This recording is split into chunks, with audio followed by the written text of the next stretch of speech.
Hey guys, we're back with another NativLang video, this time on what Shakespeare's English sounded like and how we know. Well, I feel like this one is certainly an easier guess than the how we know about Latin. I'd say we know about how English sounded like because, well, Shakespeare's English kind of shaped what modern English is. We use a lot of the words that he invented, we use today. Not to mention that these were plays, exceptionally popular plays that would continue to be played even after his death. So, that tradition of always, I guess, having them around helps. And then, but, I feel like the way he also spelled words, it would be spelling of words, especially with English, can kind of tell you like how they would be pronounced. So that's how we would know that they're sounded. But you know what? Maybe I'm wrong. I'm probably wrong. I am not a linguist. So let's go ahead and watch. Shakespeare didn't sound like this. And he didn't sound like this either. But if you were back in 1610 and you snagged a couple front row tickets to the What did he Globe, sound? what kind of English would you hear?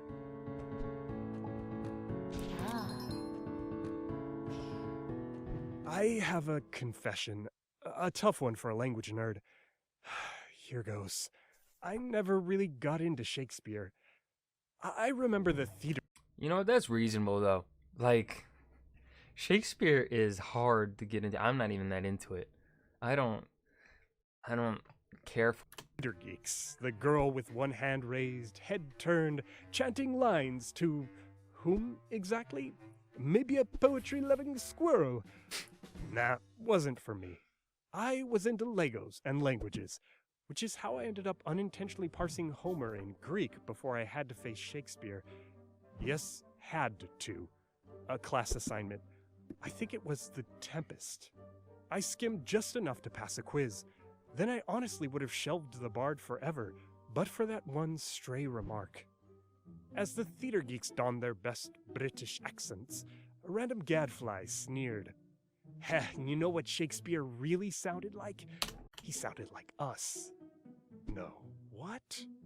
Had I missed something about Shakespeare? Something that took linguistic detective work to solve?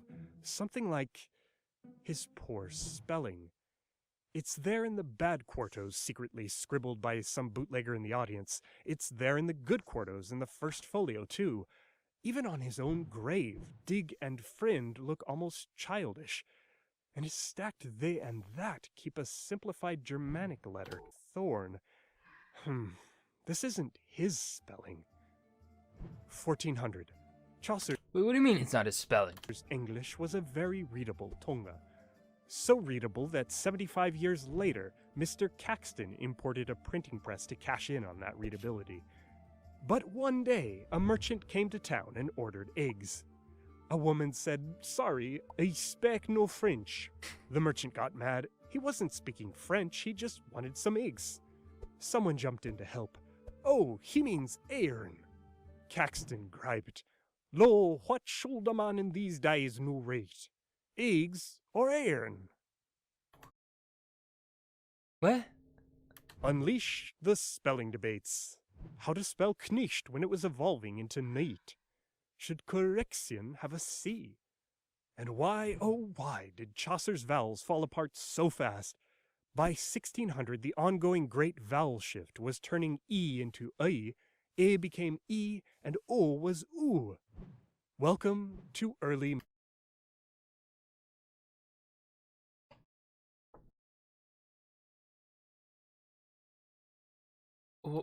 What? modern English. Shakespeare's tongue. Good friend, for Jesus' sake forbear to dig the dust and close it ere. Not here. Ere. Just one of many rhymes that, well, they aren't rhymes anymore. Pleadeth rhymed with dreadeth, are with are, and own with alone. You find craters, raisins. I went fine with company. Should kept its O and didn't match wood.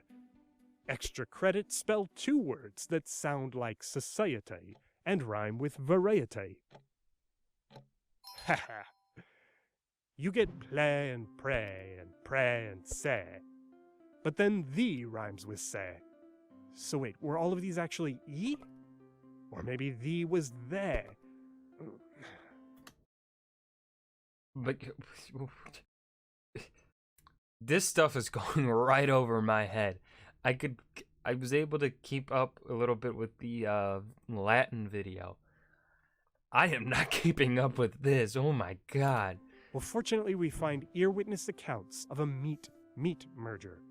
Se was in the process of merging with C. With caution, rhymes may even help us recover puns, like probably raisins, and maybe boil. And rhythm, like those iams my teacher made us drum out in class, those count how many syllables were in, say, enclosed. Two syllables. Except here it demands 3. Enclosed. Meter can also reveal stress. To dig the dust and close it hair? Not housewifery, but usifrey. Okay, you're learned now. You see in say and says a noun and a verb. It's no longer strange for you to hear, I know the resin, lady. And Lead-eye means lady? I don't see that. you can stomach the news that Shakespeare... I can see raisin and reason. Lead-eye? Shakespeare's name may have been Shakespeare or Shakespeare. In 1889, Alexander Ellis added one more piece of evidence: modern dialects. Dialects contain traces of a time before English had a proper accent. People who still don't merge meat with mate, witches that aren't witches, undropped R's, H'less arts, and gerund endings. Sounds downright Shakespearean. Like some dialects still do, he used both thou and polite you. Thou hast, thou'rt, you have, you're. And that third person ith, like in sheath, was still competing with us. And while data crunchers deflate legends of his peerless vocabulary, he was endlessly inventive with meaning and syntax. Try out this word order. Though I with death and with reward did threaten and encourage him not doing it and being done. Playful a tangle for audiences to untie on the spot. I did threaten him with death for not doing it. I did encourage him with reward for it being done. What? So, what about listening to a whole play? Linguist David Crystal tested that in a newly reconstructed globe. Thrown back into an era of standing, heckling, and OP, original pronunciation, playgoers detected suspicious traces of one particular dialect. Their own. There's something universal about learning to pronounce. We all come as strangers to Shakespeare's sounds, whether you're a theater geek who quotes Hamlet by heart, or you're me who am about to finish animating this and read it for the very first time. I thank you patrons for unlocking...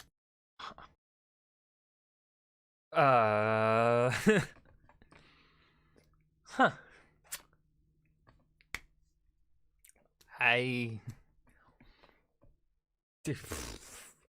Whoosh. Right over my head. I am not a linguist.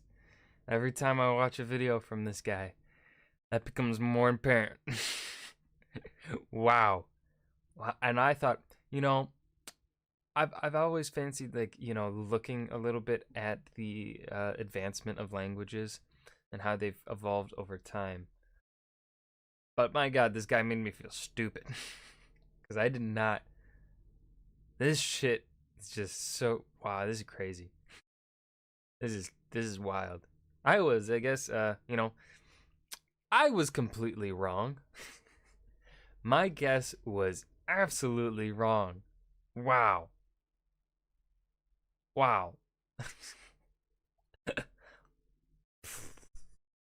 Okay. I